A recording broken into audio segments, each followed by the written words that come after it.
Exactly. Right? If I had an agency right now, I wouldn't be. I would be given a long List of topics. list of topic. One, what to speak, what not to speak. I'd be limited.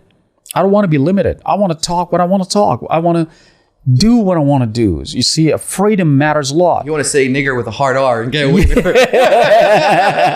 You said it right.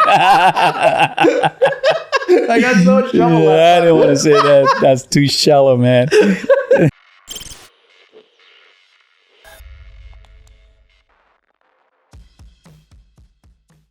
So you went from school, and when did you discover your passion for Michael Jackson? Did that just like happen? Oh boy, that was a long time ago. That's a very typical question when people ask. Of course. You present yourself as a Michael Jackson man. You regret now that that's taking up so much of your personality. Yeah, no, it's all right. I mean, you wear even the white socks, for Christ's sake.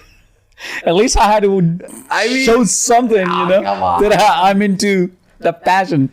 Oh. So you were at school here. You educate. Did you do a degree or did you just finish high school? No. I did my degree here. Okay. Proper. My business degree. Oh, you did business? Yeah, Bachelor of Business. Okay. So did I. What did you do it in? Just bachelor's in business? Business. I did business and I did management. Oh, management. Okay. It's not like those degrees matter or do anything for you, really, sadly. And do they matter? Has that done anything for you in life, the degree? No. No? It didn't like get you anywhere, right? Nothing. The only thing that degree did was I have a degree. Yeah, you can tell people that. That's all. You know, I kind of want to do a doctorate just so I can have the word doctorate in my name. Just for the sake of it. Just for the sake of it. Would anybody would ask Steve Jobs or Bill Gates what degree you're holding? Yeah, but do people want to live the life of Bill Gates or Steve Jobs? Why not? Nah, dude. Why not? I'd love to. At least one day of their life. Can you imagine that? Like constantly you have to be worried that people want to get you. Well, anyway, you have to be worried, right? Yeah, but you don't have like people stalking you at the airport. You don't have like people like wanting to abduct your family because they want ransom money. You know, that's the kind of stuff. Okay, yeah. Well, I mean, there's always a good part and the other side, the dark side and the light side. No one talks about that side. Yeah, of course, no. Nobody puts sad moments and die moments on the Instagram or social media. Everybody's like literally, glowing and glitter. Everything is heaven. Obviously. You know that, like, especially Steve Jobs, he had to change his car every 6 months. So because of Californian law, you don't need to have a license plate on your car for the first 6 months of purchase. Oh. So he had to have a deal with Mercedes that every 6 months he gets a new Mercedes, like a switch. So he wouldn't have to have a license plate because he was worried that people, when they find out his license plate, would start like stalking him. Like that's the kind of level that you have to worry about. Man. That's crazy, man. Yeah, and like Tim Cook, he's not allowed to fly commercial. He is under contract, not allowed to fly commercial At all. And has to come out of his salary as well, by the way. So the board has decided that the value that you have on the company and the kind of information you have on your devices is so high that it doesn't make financial sense for you to fly domestic. Oh, wow. What happens if like somebody would like switch suitcases for you, for example, with you? So he has to fly everywhere with a private jet. And he has to pay for it. It's in his contract. Strange. Yeah, but that's like the thing. Are we on? We've been on for the last like 10 minutes. Really? Yeah. Okay, I didn't know that. Yeah, we do it super casual here. Good. Okay. Well, I didn't feel the pressure at all. Well, that's the point, right? I'm not here to like make you feel pressure. Yeah. So boo-hoo to Steve Jobs and Bill Gates. Yeah. But I would still say that, it's like I'm a big fan of Elon Musk and Jeff Bezos. They're the pioneers of they revolutionized the world. So one man can actually make a difference. True. Yeah. True. So if I happen to be that one man can make a difference to the world, create something phenomenal, create something that will help humanity, technology, future, why not? But do you not think about that all those people live in one place? I don't look at the other side because I know that side is scary as well. They're all only from the US, right? Yeah, absolutely. But that's where the breaking point is, because right after fear is your success. You know, it's either that or death. Yeah, that. Absolutely. Because you only hear the success stories, right? You never hear about like the Teslas of the world. The Teslas of the world, or the mechanism of it drove them towards that peak of their success. But I always give an example. You want to conquer the Mount Everest. Well, you can go two ways. You can go through a airplane, or and dive in and straight into the peak, or might as well just try walking manually right to the top and actually feel the pain. So to conquer right to the top of the world, to the top of the mountain, you gotta know the hustles and the hits that's gonna get you the pain, to feel the victory that I'm there on the top. And the top is always lonely. Yeah, I feel like it's so quickly to fall from fame as well. And but it's beautiful on the top. Would you say that about Kanye? Oh no, that man is a whole lot of different story now. Yeah, we talked about Kanye a little off the show just now, me and Dan, and we were talking about is this all a master plan from him coming out and saying like Nazis this, loving Hitler that. You see, there are people type of that. Sometimes when you're dissolving out of your fame, so you got to do something strange and chaotic. So you got to do something chaotic, because people tend to forget you. So what can I do something weird and different? So the only two top peoples I remember in the world: the most chaotic people that create chaos and all that strange things around the planet. People will remember them. Or the other ones are, like Lady Diana, for example, too good to be true. Doing something for humanity. Gandhi, for example, he didn't create chaos, but he did something good for humanity, for the world. And people like that. Nelson Mandela. You make an interesting statement. I mean, again, when I think of Gandhi, I think of him sleeping with underage girls. That's what comes to my mind. What comes to my mind is comments about Kenya. That's what comes to my mind. You know what I mean? Yeah, I understand. And like, from the chaotic perspective, I think you're right, because Joe Rogan says this. He says, I start one fire and immediately move on to the next fire. Yes. And Trump does the same thing, never apologizes. He just keeps going. Yeah, it keeps going. Elon Musk is also the same thing. Absolutely. He just like one, you gotta keep on going, trigger 1, 2, 3. Yeah. There's never he never reflects back on it and go like, maybe. Yeah.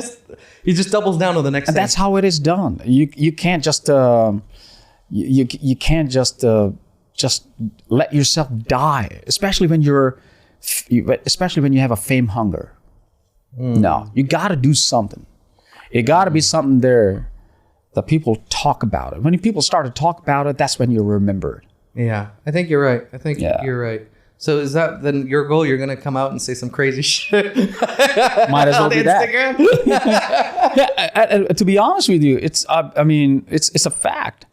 It's a fact. I mean, now I understand why all those big celebrities and top-notch people, entrepreneurs, rich people are being victimized of a lot of things, and they come out, and they keep the blanket then out, and they're like, okay, I'm going to talk all the nonsense and craps, what's going on around, and let other people know the other side, the other part of the coin, and I want to make them see it.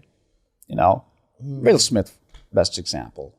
But do you think after that slap with Will Smith, that hasn't destroyed his image? No, matter of fact, it's pumped it up too much. So? Yeah, there's a two sides of the story, right? Because I feel like he looks like a cuck, I feel like especially I don't know, because I when I think of Will Smith, I always think of that TV show he did. Yeah. Prince of Bel-Air. Yeah, Prince of Bel-Air, Fresh Prince of Bel-Air. Right? That kindness, that kind of that joy that he brought. Yeah. And I feel like that kind of thing just I don't know. I haven't watched a Will Smith movie since Men in Black, I guess. So Oh, really? Yeah, so I don't think I'm his core audience to begin with. I mean, his genuine audience will still go. As I said, like that incident was there at the Grammy. Everybody saw. I mean, that was watched or viewed more than his actual film. Yeah. How's that? So something chaotic was done. Something strange and weird and not acceptable was done. See, that's the point. You do something not acceptable, people are like, Look at these days, TikTok. You do something simple and stupid and people love it. Because you can't be just doing something normal. You're talking about like somebody like Andrew Tate. Andrew Tate. Yeah. Yeah, that's my man. Yeah. I'm my man. A lot of people love him. I don't love him for what he is, but what he says is right. It's like onion. It peels it off, gives it in your hand right then and there. You take it or you leave it. I hear where you're coming from. My problem with him is that what he's not presenting with you an iron, like he's not presenting with you an onion where it is something of substance. I think that's what you're seeing, right? He just presents you with like hot air. Like it doesn't make sense to me. Like I've talked to somebody who did his Hustle University.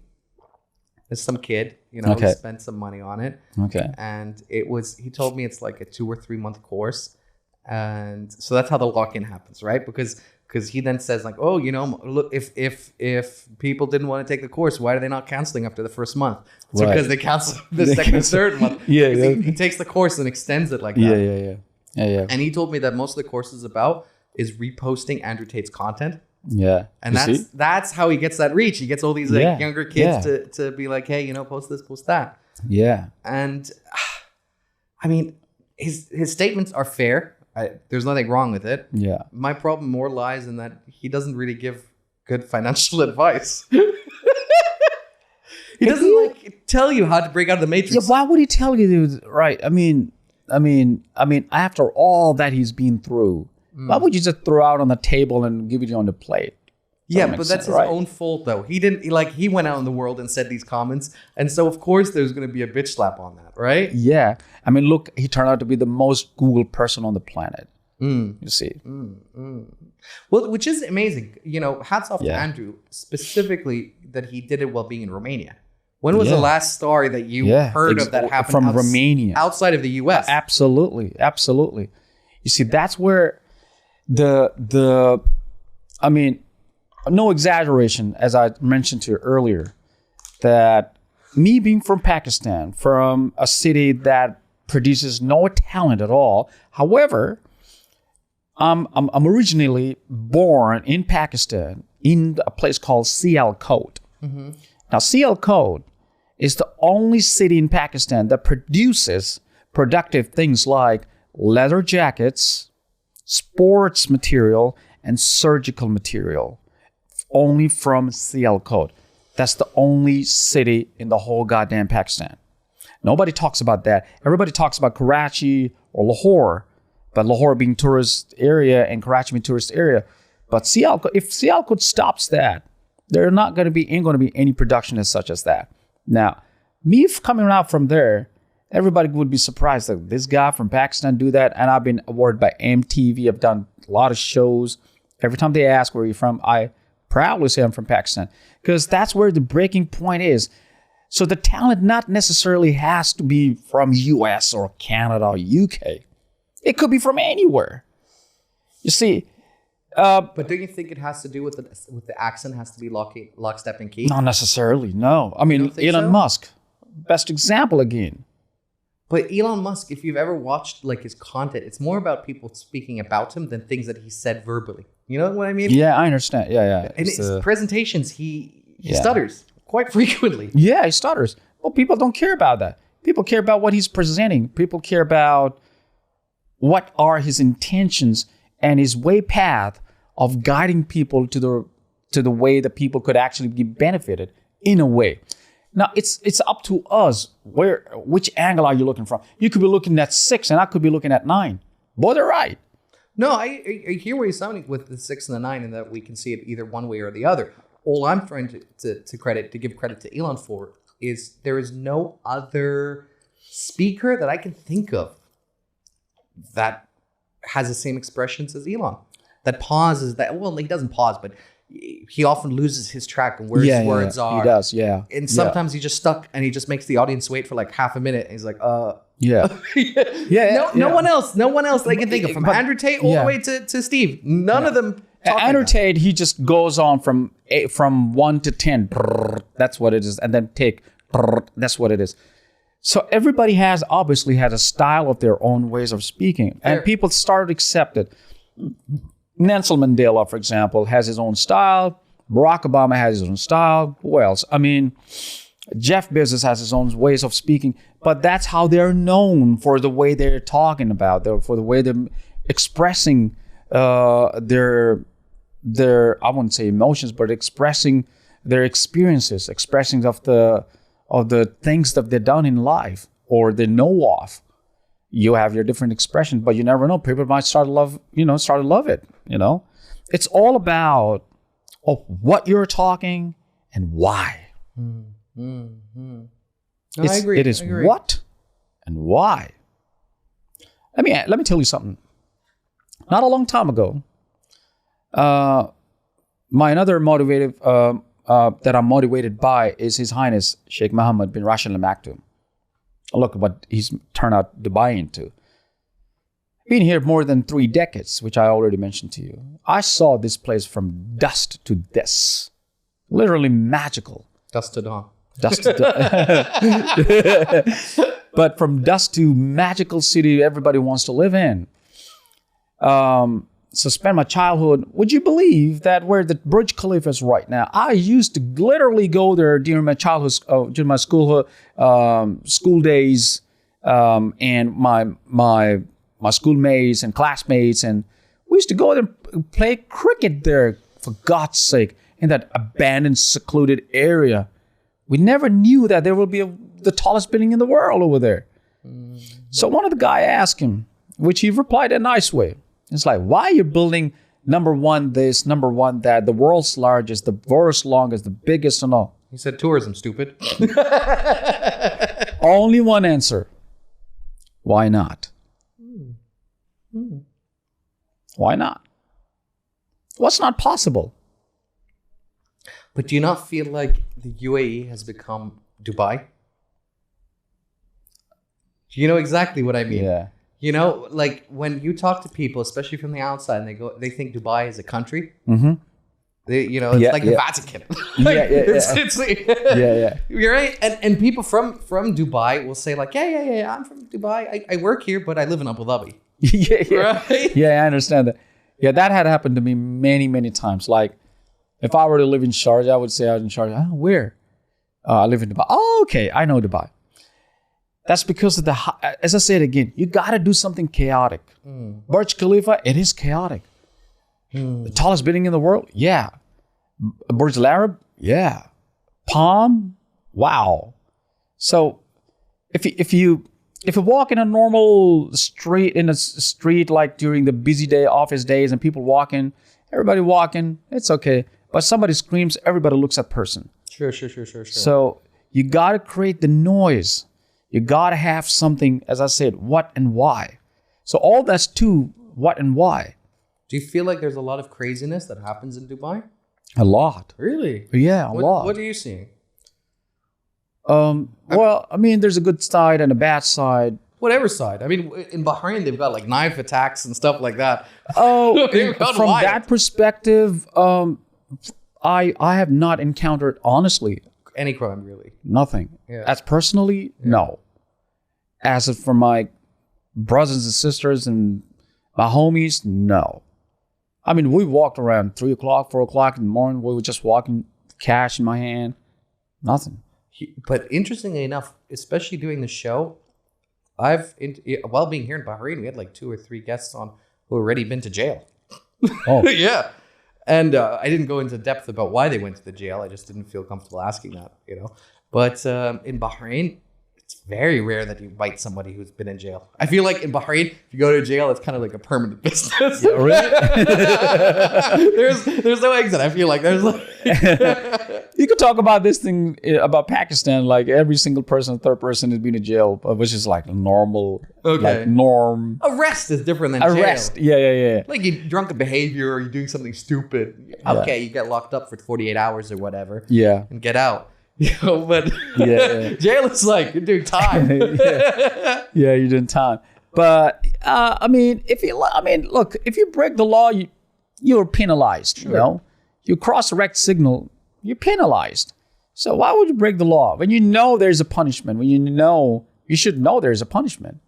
When you break the law, you pay for that. You know, do the crime, do the time. Yeah, do the time exactly. So it's I've been to different part of the world, but Dubai law, UAE law, I assume, and I say it again, even Andrew Tate, the same thing. Mm-hmm. It's the best law that can actually straighten up a person. You think so? Yeah. And you have the leverage to have a lawyer, fight for your right. Now it's after I think it's almost a decade now where they came to the line where the rights are pretty well established. Pretty well, and it has been given equality to the locals and to the expectors as well. Yeah, I remember there was talks in the past that it was a little difficult. Especially it was difficult, but now it's changing. So it's becoming better and better. Well, things takes time. I mean, Eiffel Tower wasn't built just in a couple of months or a few months, a year. It took time. So things to build up an empire and create the things around and the rules and the constitute, it takes time. And a lot of No, I agree. So, and because it's a desert, so it's challenging for them to keep people in. So then they're creating something attractive. When you create something attractive, obviously you'll have, good things and bad things around everywhere. So it's But do you feel like, I mean, I when I look at Dubai, I've been here only as a tourist, okay, never as as a citizen, such as yourself, or a resident. I feel Dubai is almost set up totally for tourism. When I go to Dubai Mall, when I go to the Emirates Mall, when I go to all these I don't know, World Village, all this kind of stuff. You know what I mean? Yeah. I understand. I don't know. Maybe the locals who live here, the residents such as yourself or whatever. Maybe you guys know where it feels a little bit more. Yeah. But here's the thing: 2 decades ago was nothing here. Sure. Yeah. So we were literally deprived of the facilities or the luxury that we would want to have.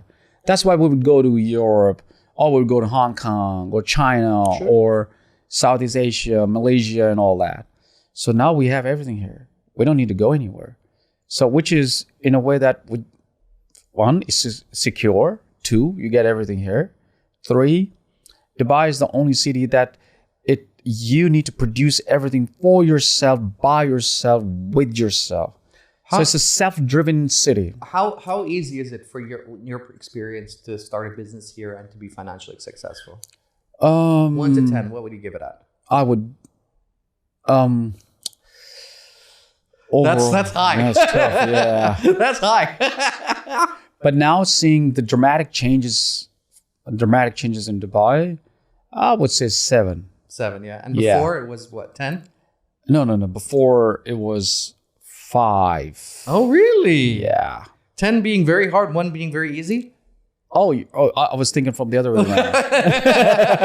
No, I thought of it the other way around. Yeah. As 1 to 10, at 10 being high. But from my perspective now, it is 7. Yeah. Because a lot of things are being open. Okay. Now, top of all, they're opening up, or it's still under process. I'm not so sure. The Wayne Hotel from Las Vegas. Come on, that's a big thing. Sure, but that's also from a big enterprise, right? But that's not like a Joe Schmo from the street, and he's like, "I got a business idea. I'm going to start a car wash." I know. But at least it started. I agree, and there is progress, and there is movement.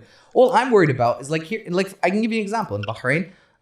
If you don't have wasta, if you don't know people, the connection, you're fucked. It doesn't matter what business you produce, it doesn't matter what you do. You ain't gonna get the clients because it's organized like it was a mafia. Same here to a certain extent, but I as for my journey, I just had my talent only. That was my only Vasta or connection. And you have you work with a talent agency at the moment? I never worked with a talent agency. Yeah? I don't want to work with a talent agency. And what put you off them?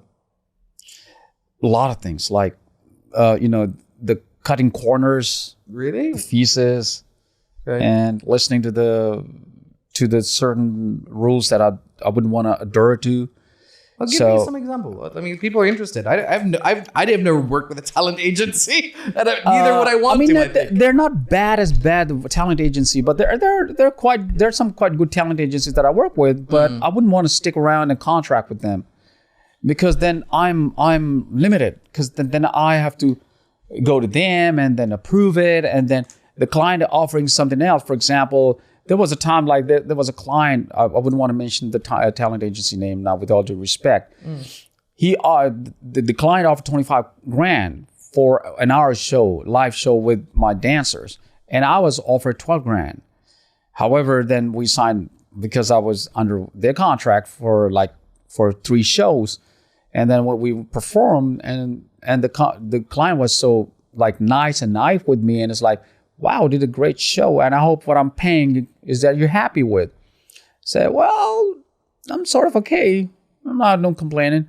It's like, wow, I paid a massive amount of money. So why would you say that? I said, I don't know what you paid, but I don't want to know. He's like, no, you should know. I paid 25 grand. So, wow. And you got what? I got 12 grand. Shit. So 8 grand completely out from there.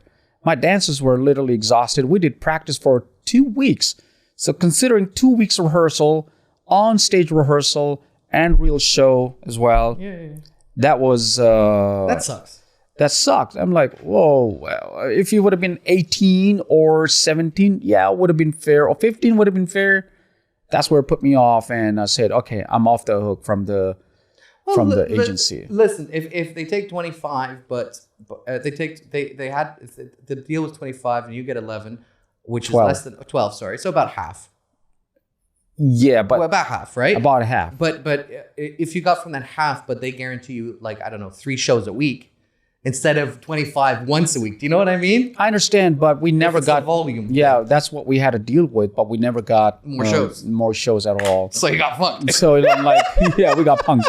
Yeah, so we were like, nah, ain't gonna happen out again. So I thought of okay, I'll go solo. I'd rather do be the solo decision maker rather than going through and cutting corners and go to the people. I mean, having an agency is good part, because then you're protected from another angle, from another perspective. Yes, but it doesn't always work right way. It's interesting they bring that up. It really is, because for us, especially doing interviews and stuff like that, some agencies has contacted us and said, if you're interviewing this person, you have to also interview that person.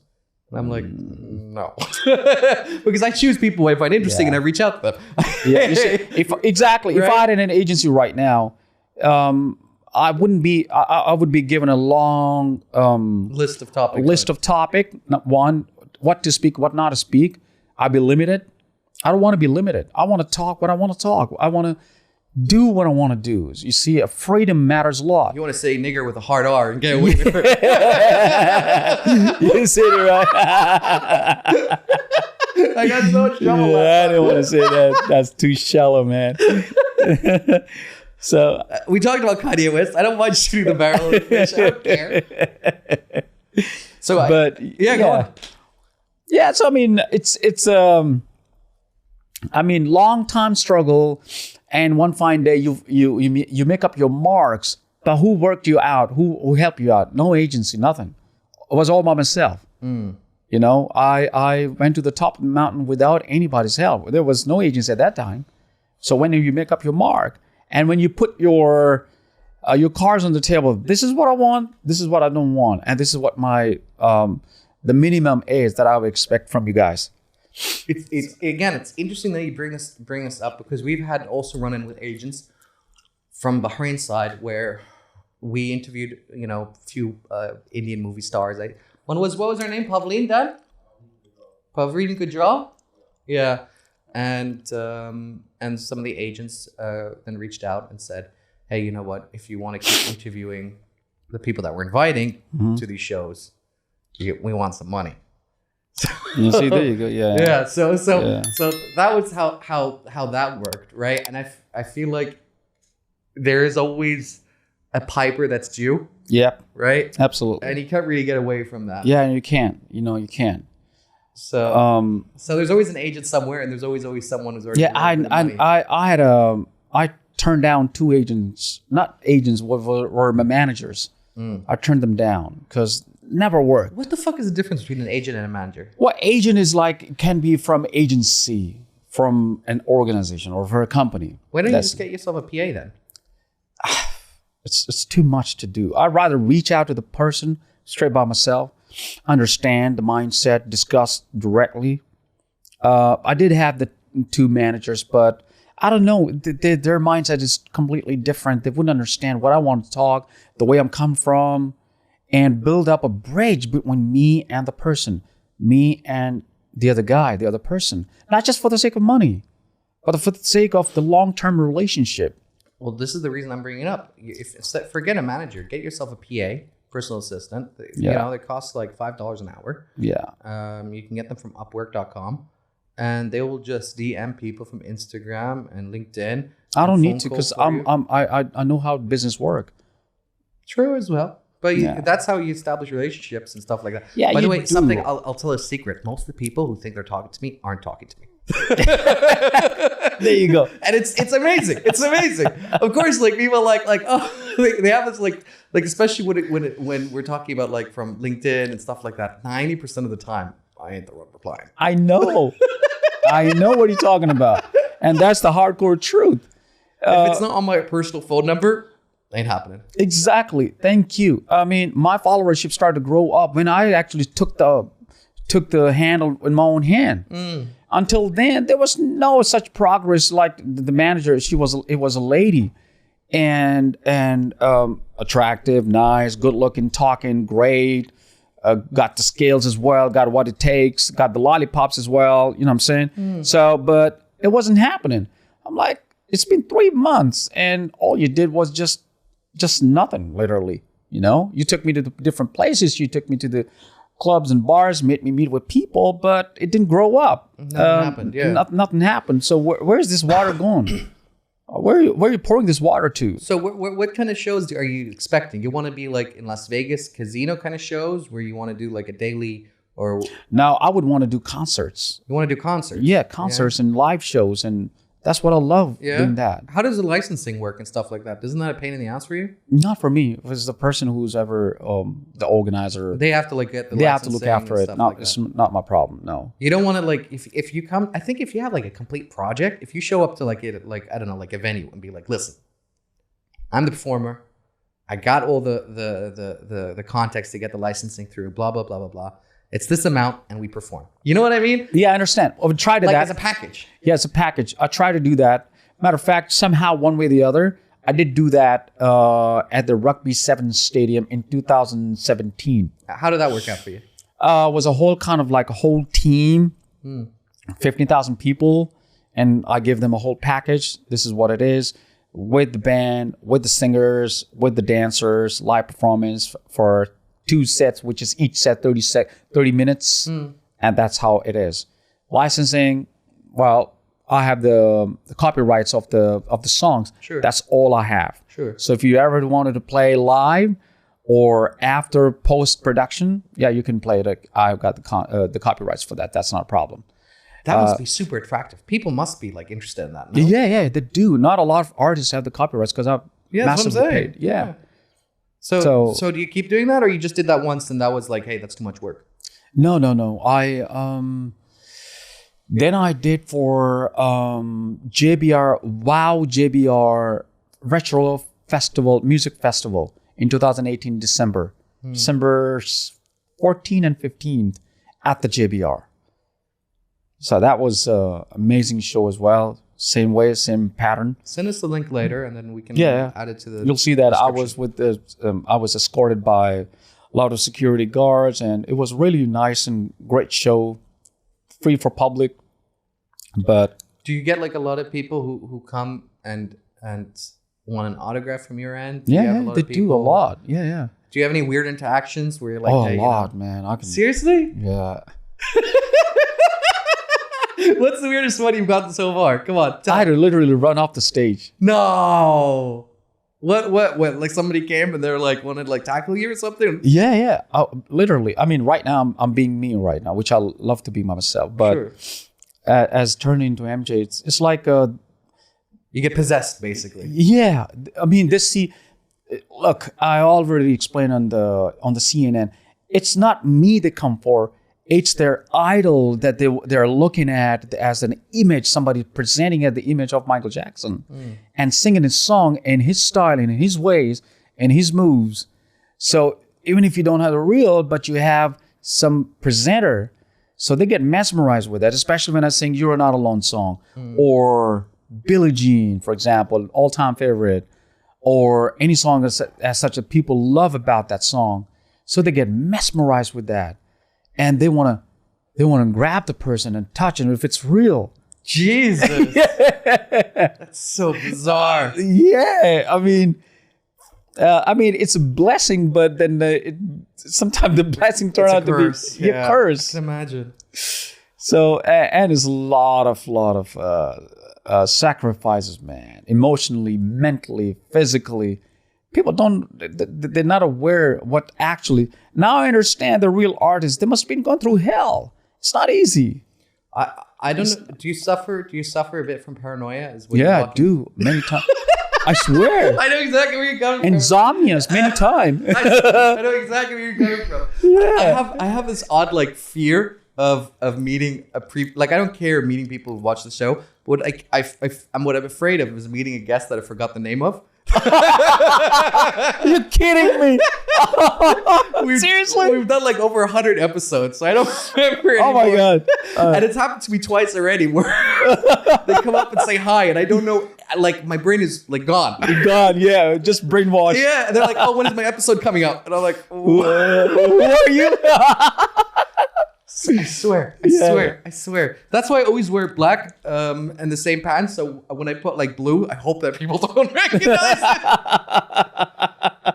Terrifying. Yeah, it is terrifying. It's I mean, I had many times insomnia and I get paranoid. I mean, even until now, if I look at, I just take a peep from this behind the stage and I get paranoid. I'm like, 10 people or 100,000 people, it's still there.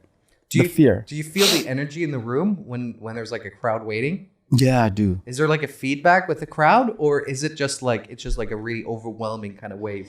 It's overwhelming. At the same time, it's positive, but the fear is still there. You know what I'm saying? The fear is still there, you know? And is it different when you perform like to a sober crowd than with an alcohol crowd? Yeah, there is. Really? Yeah, a lot. What's kind of different? Because alcoholic crowd, they don't care who's there. Really? They don't care who's there. They just hear Michael Jackson beat. They just want to dance and enjoy. A sober crowd they know what's going on. Interesting. Yeah. Because we had a few comedians on the show, and they were telling me that like with a coffee crowd, well, that's how they call it. With a coffee crowd, it's a lot more like rigid, and you have to like work a lot harder. Yeah. To get them to like open up and laugh. Yeah. And with a drunk crowd, they're so much more willing. Yeah. To participate and because they just want to enjoy it. And exactly. Because this is the thing, because when I go to the show and I see a drunk crowd, I feel like, what the hell? They're just enjoying it. You know, whatever it is going on, they're just enjoying. But with the sober crowd, that's where the whole challenge is. Yeah, I can imagine. Does it change anything for you when you have like a recording to do on the session as well? What do you mean? If you have like camera on the front end of the crowd to film the stage and stuff like that, does that add anything like? Yeah, it does. Really? The camera does add something to you? Yeah, it does. Because when I see the camera when I'm performing, then I'm very like concerned of my moves, of what I'm doing. Because you fuck up for history then. Yeah, you fuck up on tape. That's the problem. Because I can't be grabbing my crouch often. I can't be doing any stupid moves or saying anything or laughing or giggling or anything like that. So I've become a little bit alert in that way. Yeah. But yeah, when you have a drunk crowd, you just don't care. You just do anything, you know. Do you only perform Michael Jackson songs, or you also do other songs I as well? only have been performing Michael Jackson songs. For how long now? Oh, over 2 decades now. 2 decades? Yeah. Fucking hell. Did you meet the man then? I met the man. And how was he? How was he? Sorry. 2003, January. I met him. You remember the month? Yeah. 2003, January. And it was just the moment was just frozen for me out of heaven. Seriously? Yeah, 10 minutes conversation like this. Yeah. At Terminal 2, Dubai Airport. Because I used to work at the airport. Oh, okay. At the control tower. Cool. As an air traffic control coordinator. Cool. I worked 18 years. That's why you have that radio voice. Yeah. Yeah. So, and you met him in the airport, in the control tower. He came up and just wanted to check it. No. Let me let it play. No, we used to have still over there. We still have all the manifest and all the information of the aircraft, who's coming, the registration, where it's coming, and FIRs, crossing countries and fuel, everything. So I came to know, I was in an afternoon shift, and I came across with a flight plan says Michael Joseph Jackson. I'm like, no way. So anyways, long story short, I took a permission. I was supposed to be off at 2 o'clock. I was doing my morning shift. We usually would be off by 2 o'clock, 2 p.m. And I asked my supervisor. My supervisor knew that. He was the one. He's like, Mudassar, there's somebody, Michael Jackson is coming today. And the place called Majlis, which is VIP only for celebrities or footballs or anybody who's celebrity from the world. They would come. So I said, can I take an hour early? Tomorrow I come, I will not take a break. And he's like, okay, go on. Went back home, took a jacket, my hat, came to because my pass had an access anywhere, all area access. I came to the Majlis. We were not allowed, nobody was allowed to take cell phone. At 2003 was no cell phone as such as to take pictures and all. I had a Nokia 7610, I still remember. Nokia 7610. They threw that in the trash immediately. So his manager, so the guard was like, no, we can't allow any metal, any pencil, pen, nothing at all, security purpose. You want to go see the man, come back. Met him, started face to face. There was the man standing with the pony, glasses, hat, green shirt, black pants, socks, and teeny weeny tiny man. And it was like mesmerizing. Was he cognitively there, or was he kind of like just tired and kind of like drowsy? No, he was standing there talking to some Arabs and cops and all. I don't know if you know the guy called Mohammed bin Sulayem. Yeah, sounds familiar. He's the world's fastest rally driver. Okay. Danny, does that mean anything to you? Nope. Okay. He's an Emirati from here. Okay. He's the world's fastest rally driver. So Mohammed bin Sulayem and Michael were really good close friends. So he came to see him. That's why Michael came in 2003. Oh. So that was his purpose to come, and my purpose was fulfilled. That I was at the job. I'm like, wow. I met Michael once. You did?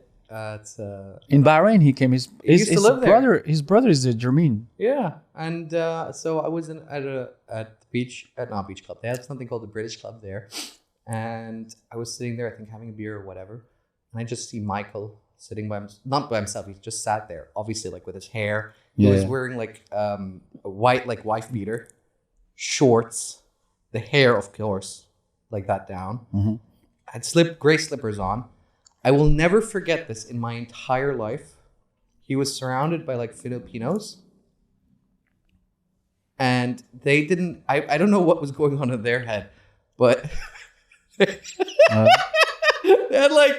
were the most yellowest people I've ever seen in my life. Oh my God. You can't be serious. It was like they had alcohol disorder, Oh my God. They had liver cirrhosis because they were so yellow, and I was so confused by that. That's what attracted my eye first. I was like, those guys are really yellow. And then their face makeup was so white, like clown makeup almost. Oh. Like it looked bizarre. Really? It looked so bizarre because their face was completely white and their skin tone was completely yellow. And Michael was sitting in the middle. Oh my God, no way. I swear to God, I remember walking past and I was so creeped out. It didn't like I remember walking past and then I was like, oh, that's Michael. No way. So I don't know, maybe he did that on purpose to like some people's eyes are attracted to him. Oh my God, that was crazy. Yeah, he stayed at that palace for like 2 or 3 years at one point in Bahrain. Remember? Yeah, I remember. Yeah. Because his brother is there. Is he really? Yeah, Jermaine Jackson. Danny, should we try and invite him on the show, Jermaine? Let's reach out to him. Yeah, his brother is there. He still there? You sure? I'm not so sure right now, but I think he was living there. Because he always regretted.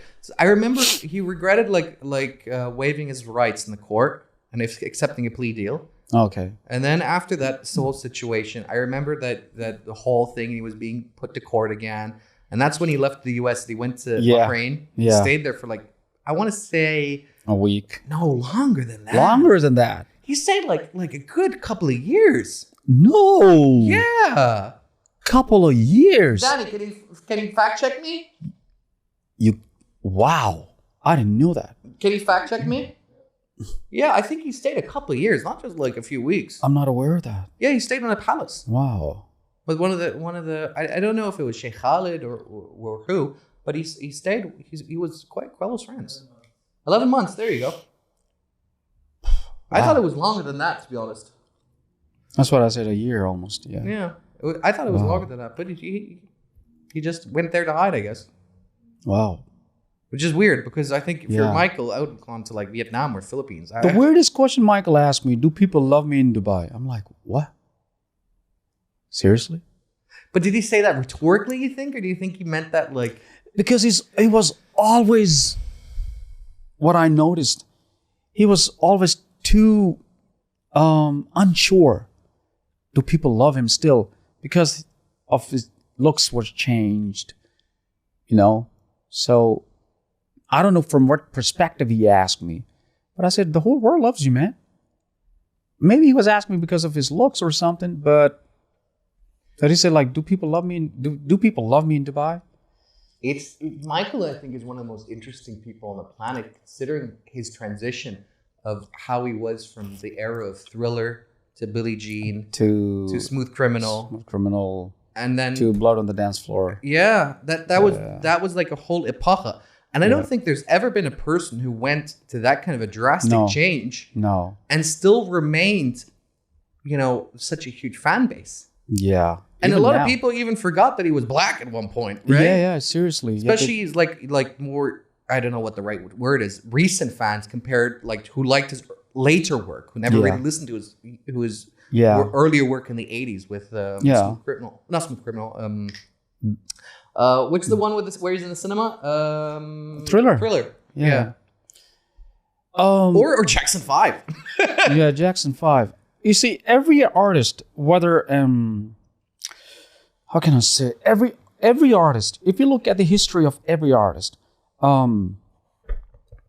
Beyonce took her 100 song to hit Halo to make her number one artist. Yeah, interesting. Well, I mean, there has been one hit wonders as well. No, but Halo was the ultimate that took her to that level.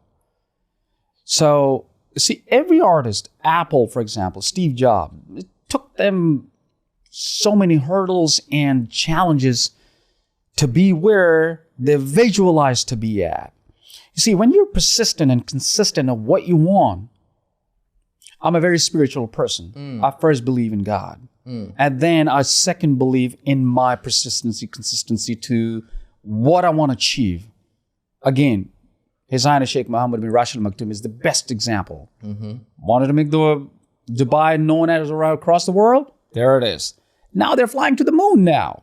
Are you aware of that? Yeah, they're flying to the moon. Who would have thought of like Arabs would go to the moon? There it is. It's the persistency that counts. It's the persistency that matters. That's the same example what Michael said. I wanted Thriller to be the number one album in the whole world. And until today, none of any artist is being able to break even it up.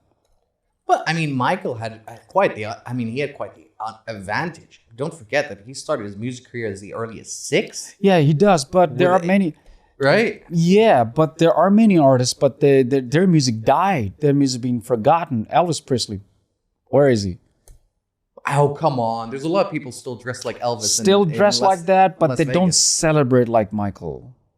Yeah, but I mean, give it time. I don't think people are going to celebrate Michael in 50 years. They would celebrate as long as the music is there. Yeah. They will celebrate Michael Jackson because the way the music was designed, the way the whole, there's a guy on the YouTube until now, he's complexed how the production work was done pre and post both.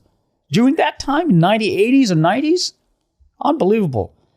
I think what happened was that in the last 20 odd years, we've talked about this off the show quite frequently, is that with the advent of smartphones has destroyed people's creativity. It has. And when it used to be when you're bored and you felt bored, you would have to do something to relieve your boredom, right? Yeah. Now it's like, I'll just sit on the couch and look at some social media thing. I don't want to give the plug. Yeah, that's what is done, and that's where people are losing their talent.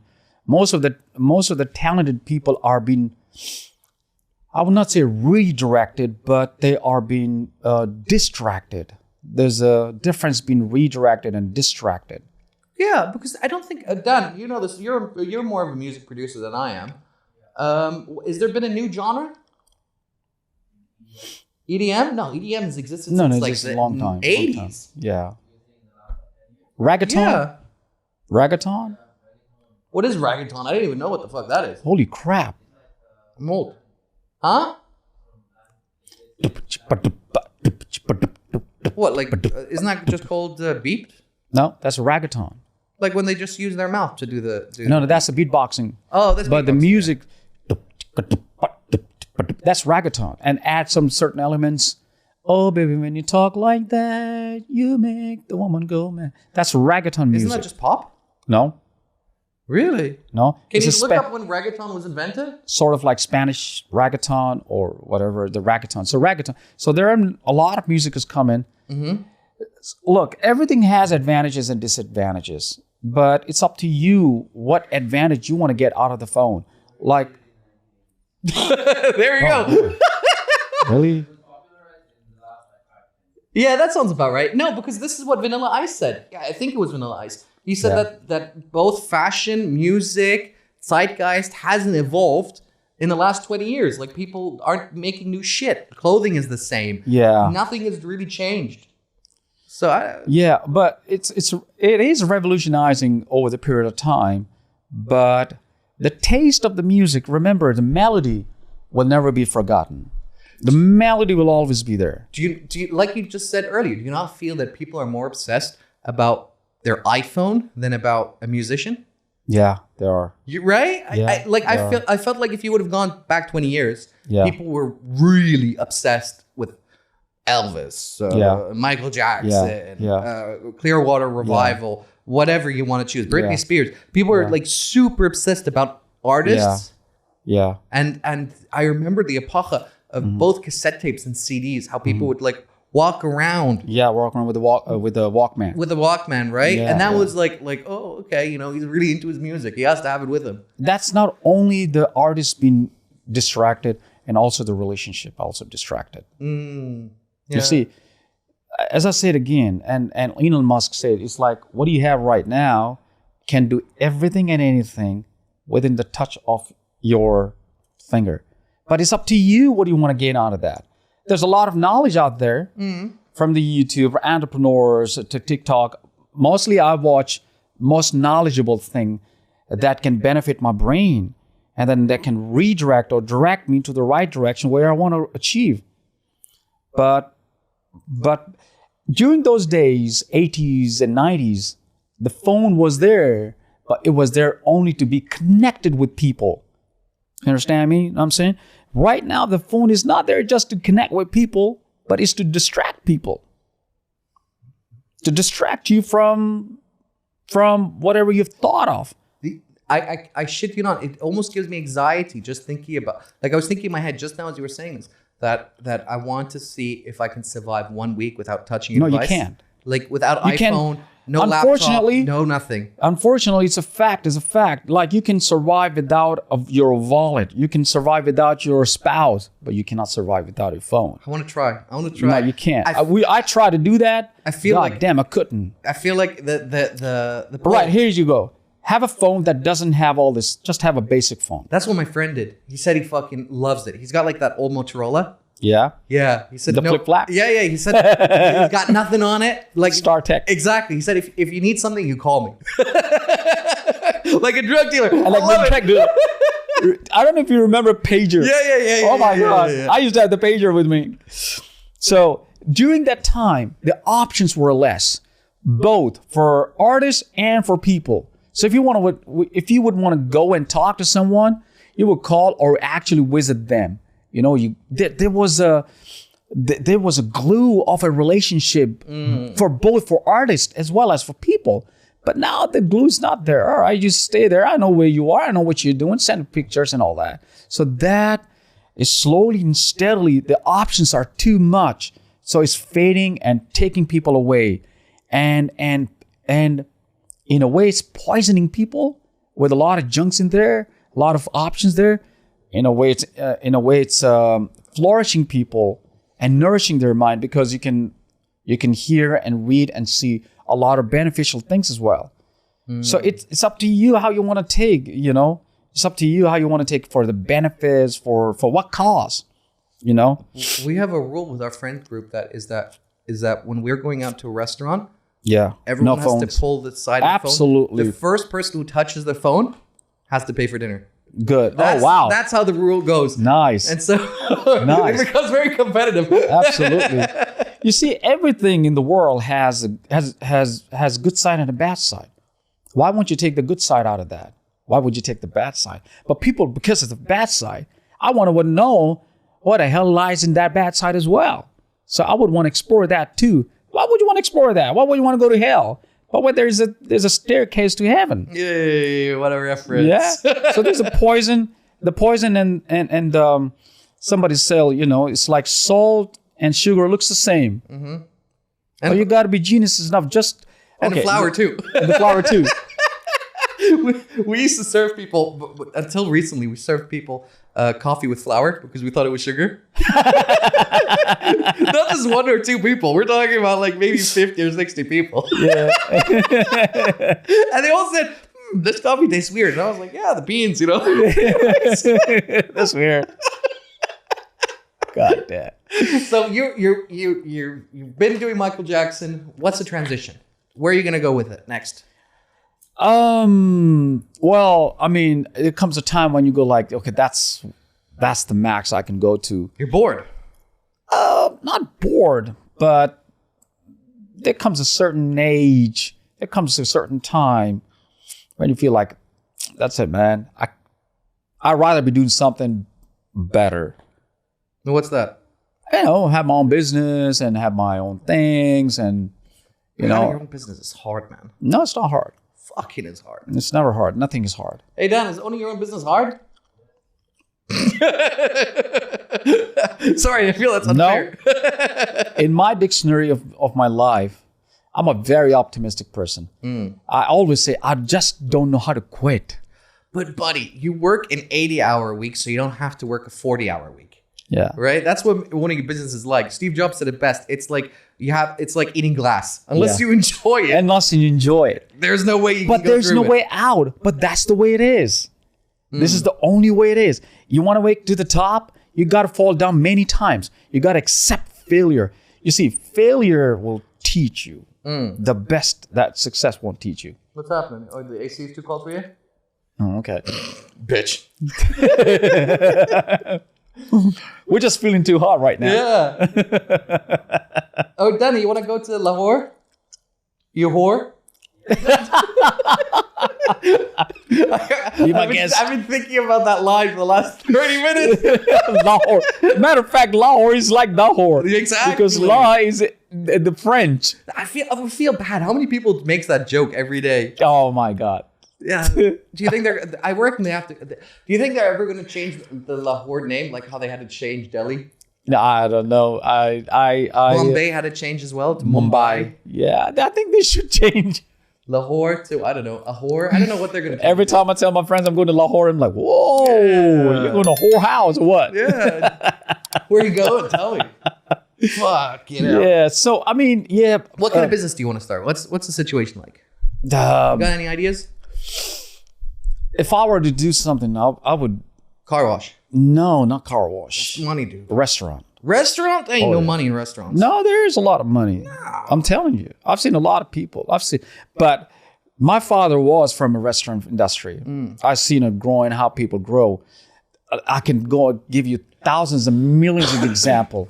One guy opened a place called, I don't want to name that because it will come as a content, but XYZ companies open a very small shop just selling carrot tea. He's got branches all over the UAE right now. And matter of fact, he's opening in Muscat, in Qatar. There you go. But like for a restaurant, 20 years is the same as 100 years. No. Restaurants age so quickly. No, Yeah, it doesn't. dude. It only depends. It's my perspective, my view. It only, look how this guy, the most famous one right now everywhere, you know.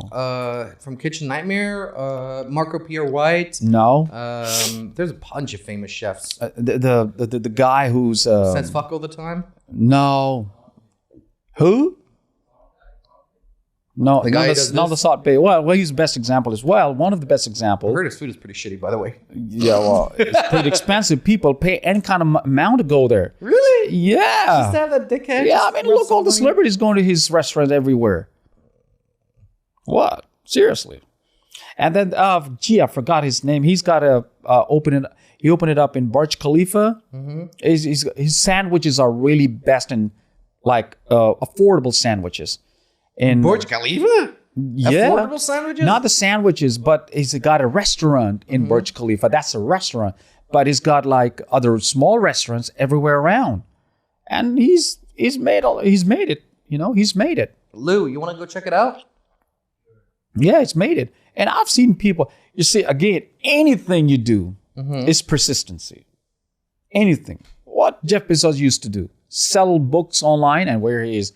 He can sell anything goddamn in the world. Yeah, but he came also from a financial broker. He wasn't like a schmuck from the street who just said, I'm going to sell some books. Yeah, but that's how you... What about this guy selling pen from IKEA? From Sweden. He used to sell pens. Yeah. So you can I remember. I know who you're talking about. You can go on. I can tell you on and on a lot of people, but the most productive, again, is persistency. On and on. You got to stay strong because, you know, nothing goes so quick. I mean, nothing comes so quick. If I'm not mistaken, that CEO from IKEA, or the founder or whatever from IKEA, he still flies economy. Yeah. Yeah. Can you believe it? He has this like weird, not weird notion, but he believes that saving is a lifestyle. Yeah, it is. So he has to like embed it in every but format. that's not right. You can't. You come a time when you have got like good money. But what do you save on? Do you like when you have like a medical need? What are you saving on? And like, do you go Everything's like, let me paid get for. the cheapest medical need? Like, how does that like? Yeah, everything's paid for. What are you going to save up for? Yeah, I wonder where do you put that like line in the sand? You know? But I understand because every penny that you're spending, you're going to the bank because the more money you see, the more hungry you become. You think so? Yeah. No, I don't know. Yeah. It's a lust. It's the worst lust than anything in the world. I agree with the statement that if you earn 1,000 BD and 1,000, I don't know, Emirati this month, and you earn next month 2,000, that doesn't mean you're going to save 1,000. That means you're going to spend 2,000. Yeah. That I agree with, right? But I think that at a certain point in time, you have so much assets and money that it doesn't change anything. No, it changes. Like, how many yachts can you own? How many jets can you own? More. I think there's like a limit. You see, that's where he's building a colony in Mars. But this is what I'm saying. So right? A guy between like 2 million and 20 million, that's a big difference.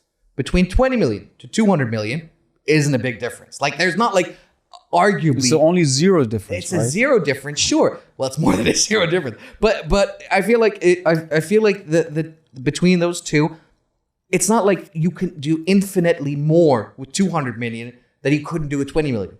You know, it's not like you can suddenly own watches now that you couldn't own at 20 million. It's not like you can buy a car now that you couldn't at 20 million. It's not like you couldn't buy, I don't know, a jet or whatever. Yeah. And the same is with like then 200 million to a billion or 2 billion, you know? See, the first million is always tough. Sure. It's always tough. Sure. Not the second million. The first billion is always tough. The guy who's the CEO from Virgin again? Virgin? The Virgin Media? I forgot. Richard. Richard. Yeah, Richard. Yeah, Richard. Yeah. Richard something. Anyways, he said making $1 million is easy, or making £1 million is easy. What's hard is to make your first pound of profit. Yeah. Because then you just have to do that same thing 1 million times. Yeah, 1 million times. Again, over and over. Yeah. But that's how it is. So and when you start to see the progress of your million, you wouldn't stop it. Then you want to have 1 billion. When you make 1 billion, you want to go a little bit more further down, because that's the lust you can't stop. Same thing as a Bitcoin, crypto. No, I agree. I agree. You can't. I mean, for example, when you show with progress, inshallah, when you show progress in what you're doing, you see the progress, you become lusty. I want to see it more little to the next level. You want to take it to the TV show. Then you want to take it to the next level. And then you want to have an opera show. It will never stop. You think opera is... Michael was never satisfied with what he does. I mean, come on, you reach the top of the world, that's it. No. I want to go... But do you think Michael's an extreme example, because he was one of the few pop stars that actually made money, in the sense of, like, he owned his own licenses. He owned 50% of the Sony. What else you want, man? Right. But he wanted more. That's true. But there's a lot of musicians that don't own their own records. Yeah. Right? Their agent or whoever owns it, and they have to fight desperately hard to get it back. Yeah. In fact, Michael and what was it? Michael and Beatles had an issue. Yeah, the song. Yeah, because Michael thought it was funny to buy. Yeah, he bought their record. The records. Yeah. And, absolutely. And then when they asked for it and say, hey, can we get it from you? And he went, nope. Nope. The same with Eminem. When Eminem dissed him, he was like, okay. And he just bought his collection. Exactly. Right? That's what Michael did. He bought the whole collection. Yeah. So screw you. That's really powerful. So you see, that's where, when you're like within that environment, within that mindset, it will never let you stop. Your mind will never let you stop. Like when I had an MT award, I'm like, okay, I could have just stopped. No. I want to do more. I want to reach out more. The same question you asked me. When do you think there's a line, end line? Okay, now I see there's an end line, because for me, I don't want to go on impersonating somebody else. I want to be you. I want to be me. I want to, Andrew Tate, for example, my best motivator, or Jeff Bezos, or somebody who are changing the world. But Andrew Tate is a caricature, right? Yeah, I know. He's like he's like you with Michael Jackson. This is not like his real persona. He's a dad. I know. He has 4 kids. Yeah, I know. Yeah. But he's like a WWE wrestler. That's exactly what Andrew Tate is. You said it. You said it. Yeah, he's like fulfilled. Not Hulk Hogan. Yeah, Hulk Hogan. Or I would say Andrew Tate as with Stone Cold Steve Austin. Steve Austin. Yeah. There was another guy with a hat. Space is the place. Cream rises to the crop. Randy Savage. Macho Man. I love Randy Randy. Yeah, these are all caricatures. Yeah. I think everybody's a character playing up their own role, but it's how you play your own role. Do you not think, if you take a little bit of money, you rent one of those like Lamborghinis or whatever they have, those for 2 hours, you go take a photo shoot, you take a bunch of pictures, you don't think that's people are then going to start like clicking in their head, oh, he's successful, blah, blah, blah, blah, blah. By the way, this is exactly what a friend of mine used to do, called Dave. Mm-hmm. He was that kind of guy that never had money, but he could make money like that. Yeah. And so one day, me and him were talking, and he was making a lot of cash. And I was like, what the fuck are you doing at the moment? He's like, bro, crypto. And I was like, shut the fuck up, crypto. What the fuck do you know about crypto? What are you doing, dickhead? And he said, listen, he made an Instagram account. He got like all these like, he just got on Google Images and got like these fake like bars going up. Oh my God, this is so typical. I swear to God, he got like and then he went and bought followers, like 100K followers, something like that.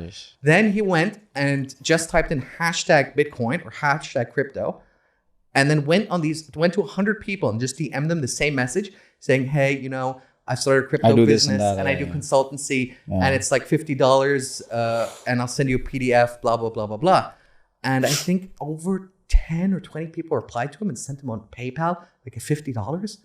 So in the span of like a day, he made like $1,000. Holy shit. And that was it. He didn't have a PDF to send. He just took the 1,000 and ran. That was it. Wow. But he would always do this like weird stuff. Like every time I would talk to him, he'd always have like some different fucking like oh my God. hustle. He would always hustle. He'd always hustle. Have you seen the Wolf of Wall Street? Yeah. Best example. That's the best example in my opinion. David wasn't as cool as Wolf of Wall Street. He was a bit of a cunt. You know? Yeah, he was though. I didn't want to say that, but yeah. He would go to a pub and he would wait for like somebody who just left. Yeah. And their drink was like half like finished and he would pick it up. Yeah. And pretend like he tripped over and fall over like and spill it on the ground. Yeah. And he'd just like go back to the barkeeper and said, hey, my drinks are gone. Can you give me a refill? And more often than not, they just look at me like, yeah, okay. Oh man. Amazing, isn't it? Yeah. You do all kinds of like this stuff. Yeah. Amazing. Yeah, but that's how it is. I mean, so I've seen a lot of people. There was a guy, I don't want to name him. He used to live in Burj Khalifa on the 31st floor, 3106. I still remember his room number. And he was selling dreams to people, and people were buying it. Long time ago, 8-9 years ago. Is he in jail now? Yeah. Good. Because people found out. Good. It was all fake. Yeah. But he was making money. But the way he was making money, millions. Isn't that happening with a lot of people here in Dubai with like fake real estate agents? Not now. What now? The law has been so constrained on them. You know what I'm talking about? Yeah, right? I know. Right? Yeah. Like people would pretend like they own this property. Yeah. Make this like fake document. Oh my God. Yeah. People would transfer him the cash, which was like a down payment of 100,000 or whatever. Yeah. UAE. Yeah. And they had dick. They had nothing. Yeah. There was nothing. They were just selling space. Yeah. The air. That's why. And I was reach out to that. Thank God I didn't buy anything like that because I know how it works. Because I knew where they're coming from. I live here. I knew a guy. I can't say the name of the company. Dan. I told Dan the story before. Lou, this will make you laugh. He didn't get paid. He was a doctorate in engineering, and he was working for this building society. He was building for this building company. And they have lots and lots of like skyscrapers all around Bahrain, but they didn't pay his salary for about 2 years. So he finally made a complaint and he was like, listen, this can't go on. I need my money. And I said, listen, instead of giving you cash, we're going to do something else. We're going to give you a huge discount on one of the properties. And he went, okay. Okay. Yeah. So not only did he not get paid for his job, but he in fact put his own money behind his employer. Oh my God. You're kidding me. Holy crap. What an idiot. So I just he told me that story and I just shook my head. And I was like, so have you managed to rent it out or do anything with it? And he's like, nope. And I said, how long has it been empty for? Are you at least living in it? And he's like, nope, I'm renting. And I was like, what's happening with the property? He's like, I'm still looking. Oh my God. You gotta be kidding me, man. What a moron. But these stories, I hear them a lot, man. Yeah, but there are a lot of stories you can see around the place. But yet, Dubai is still picking it up. And the best part that I love about Dubai now is I've been here, as I said, over 3 decades. It was so hard for me to get myself out there. Struggle the way the people never knew. People didn't have phones at that time. Instagram came 10 years ago or probably 12 years ago. But what about before? So it was all manual. You had to go to people, talk to them and present them. Literally, sometimes I had to go to their personal room and show it myself and perform. Jesus. Yeah. Like the guy was like, you prove to be, you want to talk about Michael Jackson. Show us, prove us. Can you just show him the video? No. I mean, a VCR, cassette. Shit. Yeah. You know, a cassette. How can I take a cassette and with VCR? Yeah. So I had to be like personally be myself, being there, presenting myself. Time. Yeah. I mean, yeah, it took ages. I mean, did that close any deals, or were people like? Yeah, it did work out for me. Yeah, it did work. But I'm saying it's like, so how the transition of the talent now is easier, but in a way, it's greater, it's better, easier, but more challenging. Because in a click of a button, you can find a lot of talent, everywhere around. Before it was not like that. Before it was on one-on-one, up close and personal, like now. But it was, so how Dubai have revolutionized the modernized it, and it's amazing. And now to have talent people seeing want to hire talented people. Now you got agency, you got social media. You don't need to look around so further. That's true. I never thought about that. Yeah, if you wanted a performer to perform a certain song or whatever, you were stuck. You had to know somebody who knows somebody. Yeah, you're right. Now you just type it in. Like literally, we were looking to go where. I'll tell you the best example. Go on. The best and awesome example, I'll tell you. There's a place called Pizza Express. Okay. There is, but that's in Pakistan. So the place called Pizza Express. A guy used to host a karaoke session every Sunday. I mean, I'm talking about 8 years ago. Every Sunday he used to host a karaoke session for a lot of artists, a lot of people. I used to be one of them. So Pizza Express was in jail. It still is there. And now it's in Business Bay as well. Same thing. I think it's Sunday or Wednesday. I'm not so sure. So a lot of artists used to come. And along with that, but because it's a Pizza Express and because it's karaoke and a lot of people singing, acoustic as well, live band, instrument and singers and dancers as well. So all type of different genres of talent used to be there. So I remember I was not performing. I was like doing show and singing and dancing on Michael's song, singing "Given to Me," and there was I have no idea who was the guest, and the people were audience were like just having dinner or brunch or whatever. So out of the audience was a guy who worked with Michael Jackson. Shit. And he was a guitarist of Michael Jackson. His name is Jeff. Finished my song. I'm panting. And my heart's pumping because the song is I'm dancing and singing.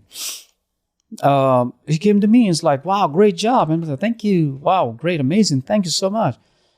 He showed me his picture. I'm this guy. I'm like, oh, I was like stunned completely, like literally jaw broken. I was like, wow. It's like I performed with Michael Jackson. You happen to be one of the guys that I've heard in my entire experience after Michael justifying the song called Given to Me. I'm like, whoa. So you never know who's there. Then, out of that show, I got a deal with the company called Dubai Parks and Resorts. Mm-hmm. Good. Dubai Parks and Resorts? Yeah, good.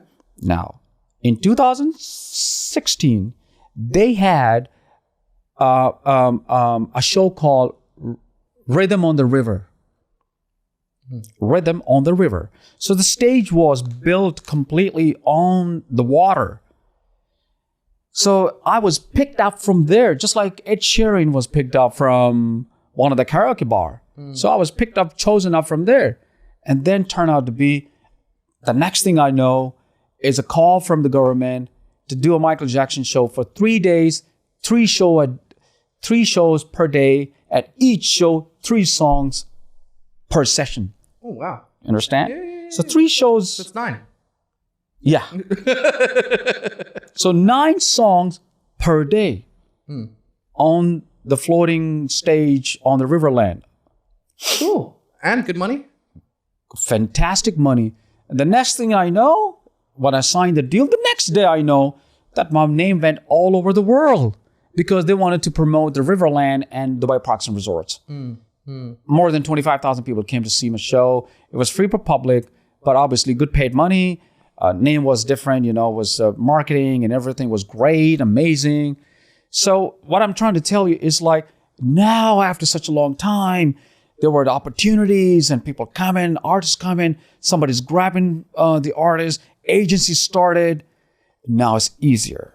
Before, it wasn't like that. So Dubai is open up to a certain way. Now, I would not say 100% or even 80%, but at least to a certain extent where people like yourself, entrepreneurs, SMEs started now. There was no SME before. We were struggling to be known and talk to people manually, Vasta and sources. So now all these new artists coming out from the street from anywhere in the world, it's easier for them in Dubai. Especially Expo 2020 started. All my homies, all the dancers that be watching right now, you can ask them how difficult it was. One of the guy whose name is there in the Guinness Book of Record struggled to perform.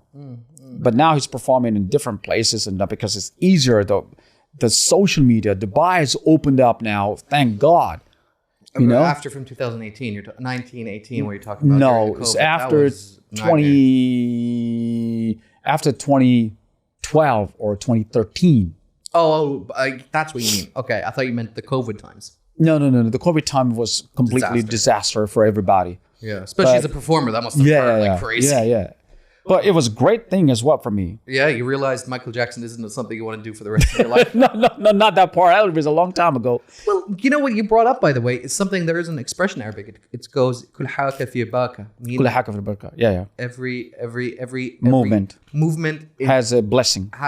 Not so much. It's like almost like when you throw a stone and there's like a wave. When you throw a pebble and there's like a wave. Meaning in simplest terms, when you do something, things also happen. Yeah. Right? Absolutely. And there's a lot of people in the world who just sit there and just wish, why am I not famous? Why am I not?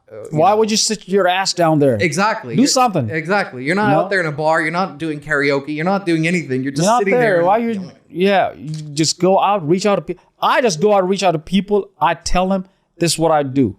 I put my cards on the table, let them know this is what I do.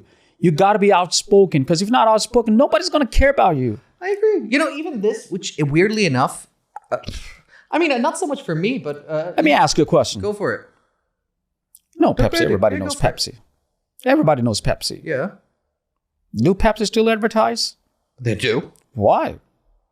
Well, it's because they want to make sure there's no other competitors enter the market, right? Does Pepsi need advertising? No, I'm saying that's because it stops competitors from entering the market. But does Pepsi needs advertising? It needs to. Thank you. Yes. If a company like a Pepsi or a Coke still needs advertising, why the hell you be sitting down your ass on the sofa and you wouldn't advertise about yourself? You become a product. You become a product. Mudassar Jackson became a product. Now, I know I got this and that, but should I stop advertising by myself? So what are your next product then? We've talked a little about it. You said you want to own a restaurant, a Michael Jackson themed restaurant. You never know. That could be something. You're putting both skills together. You never know, man. You've got the experience from Dad, and you've got the experience of Michael. Put them together. Put them together. Do it in an airport. Yeah. Then you've got the trifecta. With a podcast in it? Why not? Why not, man? It'd be amazing. Beat it. There's a New York restaurant where they do musicals. Oh. Yeah. It's okay. Yeah. Oh, wow. So usually like people who are either on break or they haven't gotten a career in Broadway. All right. Will go to that restaurant. Okay. I think it's a chain. And they'll do like a Broadway show and there's food as well. A lot of kids go. It's okay. Yeah. Well, not bad, but that's where I see myself like I want to do something different out from there. But however, still have the same flavor where my concern comes with that. And plus, on the top of all, I have aviation experience. So combining with that, I don't know what's going to come, but I know one thing for sure, that I will break the ice along with all the things that I know of. I know about production, post-production, audio production, video production, dance and singing and dancing and aviation and event management. So I've done pretty much here and there, everything. Well, why don't you do like an online radio and just start? I've never thought of radio. I think there's a market for it. There is, but it's pretty niche, and I wouldn't want to say that, but they're pretty picky on who and why to choose. It's not about the talent talk about. It's not about the talent. You can start your own channel. I mean, you only need a microphone and a computer to do it. Yeah, but you need a license here. On the computer? Yeah, I mean, if you want to be heard. Not on like radio waves, on the internet. Oh, the internet? Oh, okay, yeah, but I never thought of it. I don't know if I'm serious about that, but I want to do something concrete, have a cash flow of money, flow of money in and out, and something that sells. I used to have a friend who did an online radio, and he used to have like 10,000 listeners or something like that. Yeah. And he would talk shit and play songs, and then eventually got a copyright strike. Really? That Why am I surprised? See, that's the problem now. I mean, in 10 years ago, there was no copyright strikes. I would play anything or do anything. It's okay. And now the other companies, there's a copyright strike. Thank God I purchased the copyrights of each song that I have in my phone. Mm-hmm. I've taken the copyrights. So if I were to play in government place or company or private and play with it and layer the song after that to post-production, it's okay. It will not be a strike. No, I'm good to go. It's all right. Because then I present them with my proofs of that. So it's legally, it's a fucking nightmare. Yeah, it's nightmare. Like you can't put anyone's song and all that, but as to see Dubai is flourishing and a lot of talent I see coming across from the different part of the world, and it's impacting. Like the place called D3. I don't know if you've been there. Nah. Dubai District 3. Nah. I haven't been there. Oh, that's what do I know about Dubai, dude? I've only been here for a couple of days. Okay, that's the right place to be for all the artists. You do it either for yourself or you do it for others, right? And either you do it for yourself and people connect with that, or you do it for others and you hope you connect with them. You know what I mean? Yeah, but mostly if you can't just sail alone in a ship. It's interesting. I agree with what you're saying, but I think from our platform and because we're very different than performers in the sense that to please a crowd, because for us it's so important to be candid and be genuine of who we are in our sphere. So I mean there are podcasters out there who are very focused, very safe. Yeah, and that's fine. It works for them. But for me, I'm willing to go. I'm willing to go as extreme as it gets. Yeah, it's good to be open at the same time, but it's good to be cautious as what you say of your content. But I mean, at the end, as I said again, if who gets to just talk to you for like an hour and just right and just ask you questions about you know what I mean? Yeah. Just get to connect with people. But I myself got interested is to see of the way that you are connected with people and what people are talking about. That's what motivated me. Is that you're not just doing for them, but you're also doing for people to understand what these people have to say. But as I said again, any statement from anyone can affect someone's life. Of course, I get where you're coming from. Because everybody's everybody's watching these days social media, which is more powerful. So the power has to be used in the most precise and better way, but beneficial way as well. We just had remember the beginning of on the show, we talked about you either have to be a force of chaos, where you have to put a dumpster fire on another dumpster fire on another dumpster fire. Or you be someone who's incredibly safe and you get to work on, national television, that kind of stuff. Yeah. It's absolutely. One or the other. One way or the other. Right? Absolutely. And I'm one of those guys who I've always been a showman, always been on the stage, always been outspoken, talk to people. I had an interview with CNN, with MTV. So I always been protective, not to offend any caste, religion, politics, and I don't want to talk about that because that's not my style that I'll talk to, or gender and all that. But I definitely do want to get into what moves can I make or say something that can eventually benefit somebody out there listening? Look at this guy. He dug his ass at 20 years and where he's right now. Although, I mean, not real star, but as even an impersonator or a tribute artist, what is there but to motivate someone that I always said, why would you want to give up when you can still try? You know what? I think you're being overly critical to yourself. I think there's that, I forgot the name. Danny, can you look up the song with the help? It's that Beatles song, With the Help of My Friends. And it was sung by an impersonator. What's his name again? Oh, no, impersonator, cover band.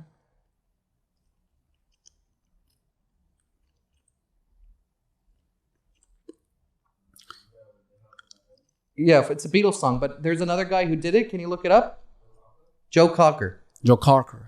Okay. Joe Cocker did a rendition of it that was so good that it actually not only just impressed the Beatles, and they themselves said, we like his version of the song more than our own song. Oh, wow. Right? And, oh, wow. Yeah, and he turned that into his entire way of business. Yeah. Oh, wow. And he made 2 songs. He took one was With a Little Help from My Friends, and then there's another one, I forgot the name, and Joe Cocker became famous, and he became writing his own star. Yeah, this is another thing. So yeah, I don't think it matters. I think you're being overcritical to yourself. I think you're a great artist. I saw some of your performance, at least what you have available. Yeah, on but Instagram. thank you. It's very kind of you, very generous of everyone. You yourself. I'm not trying to kiss your ass. I'm being genuine. No, but it's nice. I mean, I take it as a compliment. But for rest of the other artists, those who are struggling to be where, especially in this part of the world, especially in Dubai, I'm talking about realistically in UAE, and they're living here, they're resident. What is out there to can they be interviewed by CNN? Can they be interviewed or have an award by MTV? How can they reach there? That's what I said. Why give up when you can still try?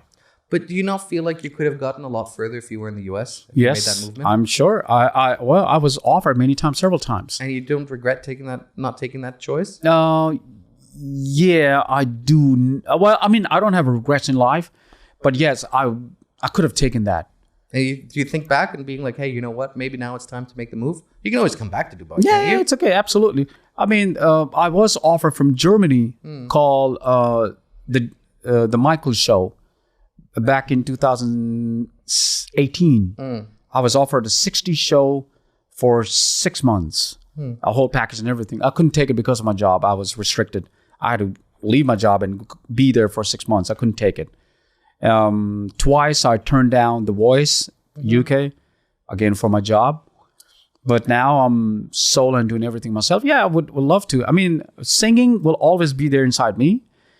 But as an act, I wouldn't want to do small shows now because I reached to a level where, no, it's not the club show. Unless if they're highly paid, a proper show, yes, I would love to do that. But I'm focusing more on doing concerts, bringing the same feeling like a bad concert or dangerous concert. Well, why don't you do that? Why don't you just reach out to a few like comedians like Kevin Hart or? I have reached out to certain people which I can't describe right now, but yes, you know exactly what I'm talking about. Then. Yeah, something is really cooking. Yeah. And then just do a tour with them, or even better, go to LA for 6 months. I've told that to Lou here. Is that I'll send you for 2 months to LA and you do what you want to do down there. It's a great place to be at. Where I mean, the King of Pop was there from that country. It's a great place, but a lot of challenges, a lot of legal challenges. You know, not just the financial, but I mean, it's okay financially, it's all right. But there are a lot of grounds which I need to cover up first, which I need to be. They need to be content about that too. As I said again, I'm the only one in the whole world has an MTV trophy. Nobody else has that. True. I'm the only one who is being interviewed by CNN. Nobody has that. I take that honor. But I definitely want to make the bottom line to the people out there, whatever the genre are, they're from singers, dancers, musicians, podcasters, SMEs. It's like it's just always, a start is always hard. The first 10 steps or 20 steps or 30 steps, you want to go to the 60th step, but it's always hard. But you got to go on and on. Why giving it up? Because you can see there, the vision is right there. The first people will leave you are the first one, those who are very close to you, because they'll laugh at you. They'll make fun out of you. Like, he's just, killing his time and wasting our time too. But it's so that's also sort of jealousy, right? Not jealousy. I wouldn't call it jealousy. Belief. You think it's belief? It's belief. Yeah. Yeah. Nobody believed in Dubai would be like this. No, I think a lot of people like reflect onto other people their own issues. They tell a lot of people like, oh, you're never gonna make it because they're worried. Yeah. And they chose the safe option because you become a threat to them. Yeah, you make them question their existence. Yes. Right. And in a way, yeah. I remember who was it? The comedian who played Sonic.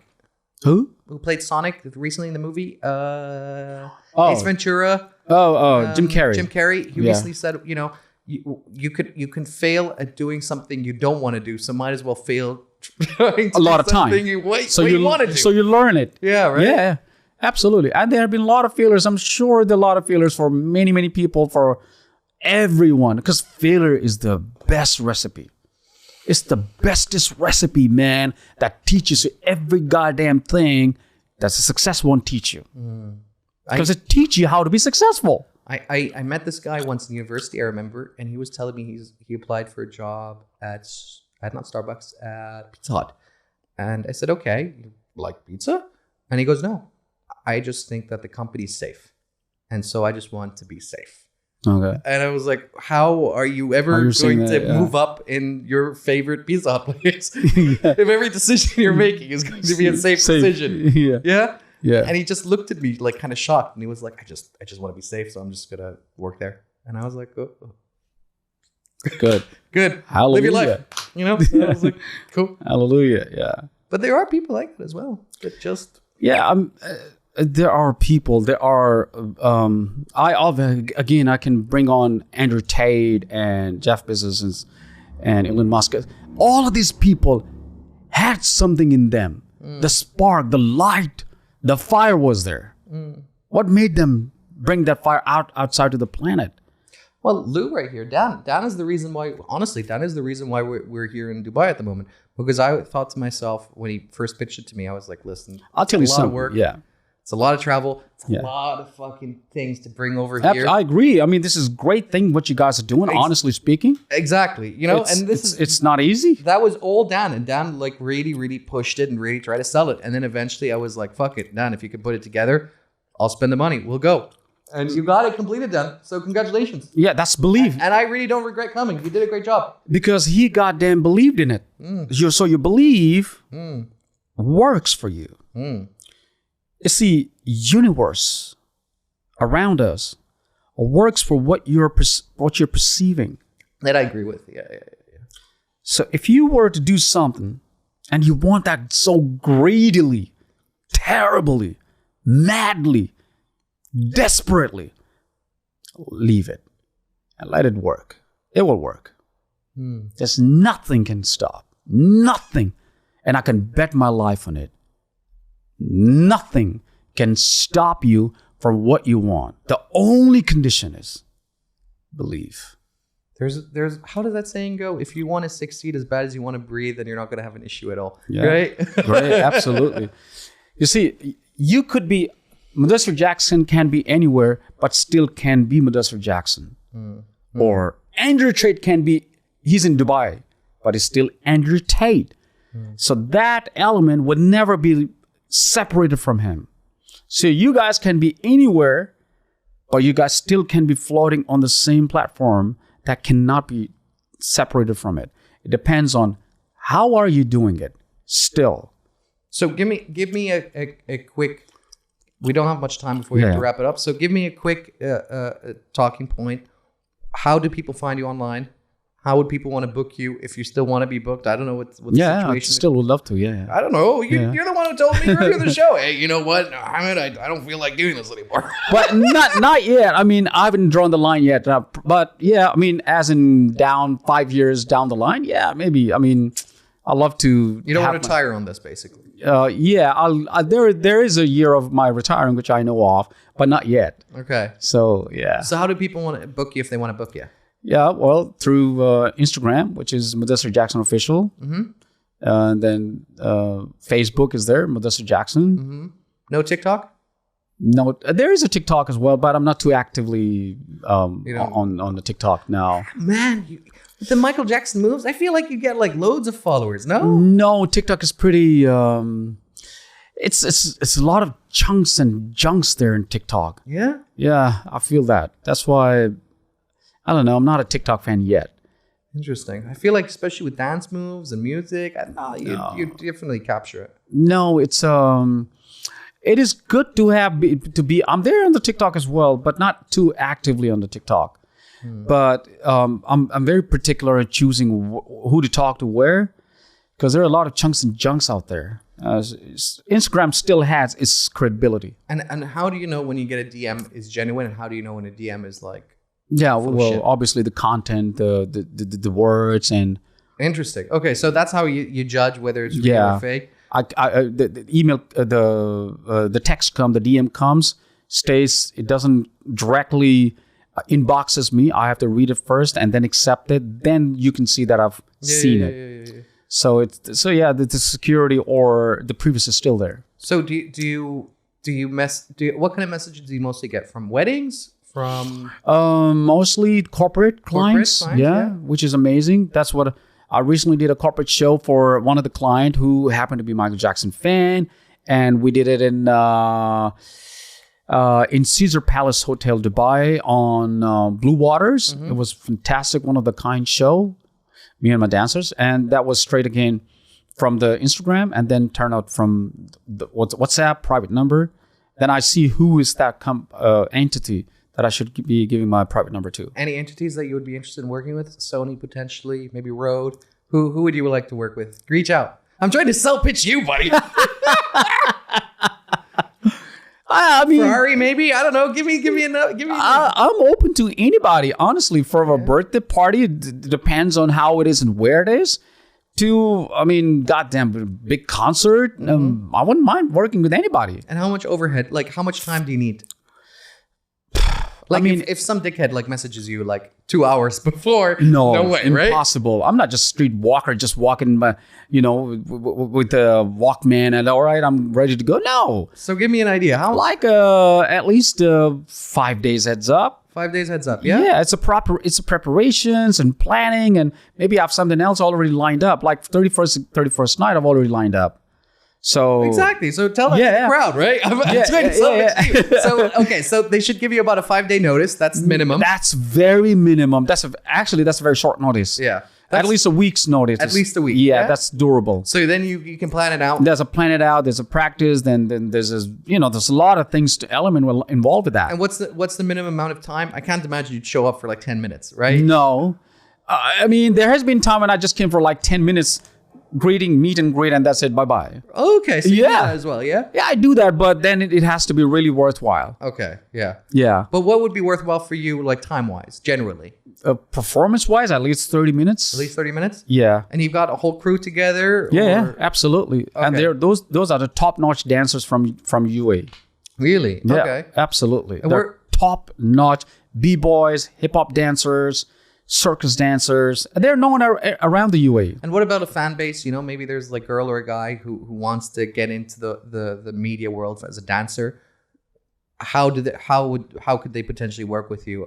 They can directly DM me and send me their profile. I'll look into it, and I have hired some people like that from Dubai. We like to work with you, and we are here in New Dubai, or even they're not in Dubai, but we like to work with you. Yeah, sure, let's do work. It's business at the end. It's not nothing. What do you look for a backup dancer? What's your at least initially dancer knows the moves, and then they basically has experience of a dance, and then can actually enhance Michael Jackson's dance or do Michael Jackson's routine. Yeah. Yeah. Okay. Yeah. I'd imagine you wouldn't be interested in some guy who just shows up and be like, "Hey, I don't know how to dance, but this looks like it's no, fun." No, man. This seems like a fun half an hour, whatever. No. Yeah. So it's pretty easy. It's like I'm not a very too difficult to work with. But when it comes to professionalism, yeah, it has to be professional because it's my name on the line. And my reputation is on the line. People know me. So if I bring some hanky panky, only a dancer, good dancer, but can't do a stiff and crisp move, it's not good. Yeah, I've been many times work with some new people, great dancers, but couldn't be crisp and clear on the moves. Yeah, it was risky. Yeah, I can imagine so, especially if they're out of sync. Sync, not even out of the sync, but when I'm out, but they are all in the sync, but one hand is like had to be here, but went here. Nah. Yeah. The quality matters. Yeah. You see. Yeah. And how long does it take to do a routine, to practice it into it for? Depends on one song. Probably one song, like to crisp and clear and make it not 100%, but at least a good one. 2 days, one song. 2 days. You think 2 days. So, yeah. 2 days. That's 4 hours a day. 4 hours a day. Yeah. Yeah. Because I'm imagining if it's an event that's like, let's say somebody's contacting you, they want to do like half an hour. Yeah. That's going to be potentially. See, that's what people don't understand. They're like, all right, we're paying you 10,000, but it's just half an hour show. Yeah. It's not just half an hour show. It's a whole lot of other things that are involved in There's a lot a rehearsal, back end. There's a rehearsal. You want a quality, you want to pay for like dirt cheap. It's not possible. You know, you want to go for a Ferrari and pay the price for a Toyota? But you get a Toyota then. You know, you can find a guy on the street who can imitate some moves. If that's what you want. I mean, that's available to you. Yeah, you want Will Smith and paying the price for, I don't know, for some road guy. Chip Smith. Yeah, so it's like, they got to understand that, it's the time is the most precious thing. Well, I agree. I think, I didn't, before I met you, I never really thought about the idea of how much has to go into the back end of it. It goes a lot, man. I just the costumes, the makeup, the rehearsal. I just figured that they had all that and the moves were already trained in your head. And there moves as there. Yeah, but then there's the still. I mean, I could just go right now to do a performance, but then I'll be like, but then let's say a week is given. So then my everything changes. My going out changes. Sleeping pattern changes, eating changes, everything changes as effects because I have to give them a quality. Before we close up, since we have a few more minutes, what's your favorite song from Michael Jackson? Obviously, we never talked about this. Oh my God. Smooth Criminal. Yeah, it is. Billie Jean. And why this is give me the one. Can't ask me this question. Which one do people most request you to perform? Billie Jean. Billie Jean. Yeah. Give me a line. How well can you imitate it? Come on, I'm putting you on the spot now. Okay. She was more like a beauty queen. I've seen that said to my, but what do you mean? I had a one who would dance on the floor and around. She said I had a one who would dance on the floor and around. People always told me, be careful what you do. I don't go around breaking young girls' heart. And the mother always told me to be careful who you love. Be careful what you do. Cause the lie become the truth. Hey, the Billie Jean, not my love. She's just a girl who claims I am the one. But the kid is not my son. Okay. Mashallah. Sorry. I'm not. Thank you. Oh, come on. I'm trying to do this for you, buddy. So you have at least a sales pitch right there. Oh, there you go. Yeah. Well, dude, I really appreciate it. Thank you so much. I wish you really the biggest success coming forward with whatever you do, whether you go into the music world, a restaurant, or you do something with airlines and airports and control rooms or whatever. You know what's going to happen. Yeah. But seriously, you're very talented. No, thank you, man. Thank you very much. And it's I'm really privileged, honestly, and being.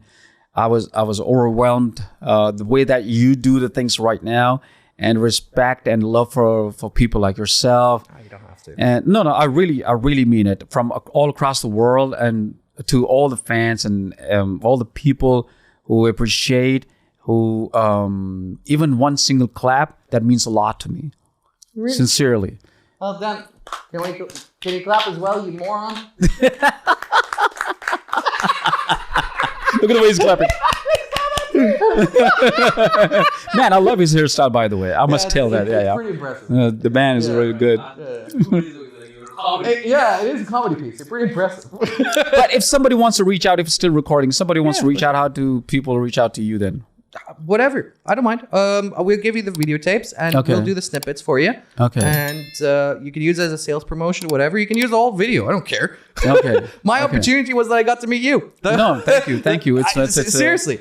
No, it's not like there's what 8 billion people on the 8 billion people on the planet. And it's 8 billion now. Yeah, exactly, right? Oh my God. And there's occasionally somebody who's interesting like you who I want to meet. Yeah, man. And thank I you. was very fortunate that you had the time, and we could do it. No, it's absolutely fine. I mean, thank you so much for your time, for your understanding, and providing me even this.